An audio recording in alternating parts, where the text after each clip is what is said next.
Hello दोस्तों।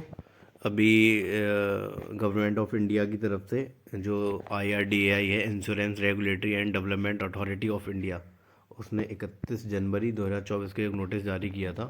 ठीक है, जो सब्जेक्ट था all general and health insurance. ठीक है, सब्जेक्ट क्या था? Guidelines on providing Ayush coverage in health insurance policies. जो आपकी हेल्थ इंश्योरेंस पॉलिसीज़ होती हैं उसमें आयुष को भी समान तरजीह दी जाए जैसे कि एलोपैथ में इंश्योरेंस मिलता है। ठीक है, तो इसमें था in recent Ayush treatment have granted. ठीक है, तो ये जो ऑफिशियल नोटिस आया था, आइए से हिंदी में समझने की कोशिश करते हैं। ठीक है, ऑफिशियल नोटिस जारी की गई थी जिसमें बताया गया था जो स्वास्थ्य कंपनियां हैं वो आयुष को भी बढ़ावा दें। अपनी जो कंपनी है अपनी उसमें आयुष को भी शामिल करें और एलोपैथ के बराबर तरजीह दें और उसमें भी इंश्योरेंस लोग करा सकें। तो आइए जो पूरा वो जो ऑफिशियल नोटिस था उसके बारे में पढ़ लेते हैं थोड़ा। ठीक है, तो क्या था उसमें, आइए पढ़ते हैं। स्वास्थ्य बीमा में आयुष को बढ़ावा दें कंपनियां। ठीक है, ये गवर्नमेंट की तरफ से नोटिस जारी किया गया था। अन्य उपचार के बराबर इसे भी समझने की ज़रूरत, IRDAI। ठीक है, तो इसमें क्या कहता है, हेल्थ इंश्योरेंस से रिलेटेड इंफॉर्मेशन है।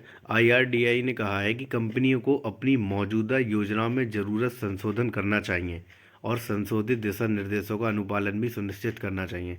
ये जो आया था 31 जनवरी 2024 को गवर्नमेंट की तरफ से आया, ये कोई सा न्यूज़पेपर है, उसमें 1 फरवरी 2024 को पब्लिश्ड हुआ है। ठीक है, तो इसमें बताया गया है कि IRDAI ने एक प्रेस विज्ञप्ति में कहा है, हाल के समय में आयुष उपचार की लोकप्रियता तेजी से बढ़ रही है और ये चिकित्सा एक चर्चित विकल्प बन गया है। आयुष की तेजी से बढ़ रही मांग को देखते हुए इन उपचारों को अन्य उपचार के समान समझने की ज़रूरत है। बीमा नियामक ने स्वास्थ्य बीमा योजनाओं की पेशकश करने वाली समान बीमा कंपनियों को आयुष कवरेज प्रदान करने के लिए एक बोर्ड द्वारा स्वीकृत पॉलिसी रखने का निर्देश दिया है। ठीक है, जिसमें पॉलिसी धारकों को स्वास्थ्य बीमा के उद्देश्य से अन्य उपचारों के समान आयुष उपचार देने की दिशा में उनका दृष्टिकोण शामिल होगा। ठीक है, ये दिशा निर्देश 1 अप्रैल 2024 से प्रभावी हो जाएंगे, इम्प्लीमेंट हो जाएंगे।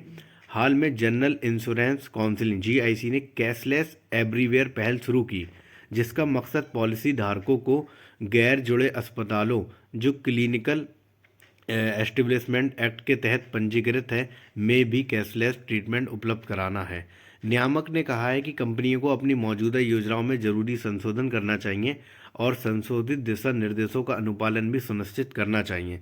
बीमा कंपनियों से अस्पतालों को अपने नेटवर्क में शामिल करने, आयुष हॉस्पिटल या डे केयर सेंटर के साथ अपने स्वास्थ्य सेवा समझौतों में ज़रूरत क्लॉज जोड़ने के समय स्टैंडर्ड ऑपरेटिंग प्रोसीजर SOP अपनाने में सतर्कता बरतनी चाहिए।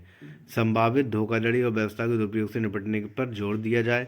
IRDAI का मानना है कि समान बीमा कंपनियां आयुष मंत्रालय द्वारा गठित core group of experts for insurance sector के साथ सक्रियता से जुड़ेंगी और आयुष कवरेज मुहैया कराने के लिए जरूरी तरीकों पर ध्यान देंगी।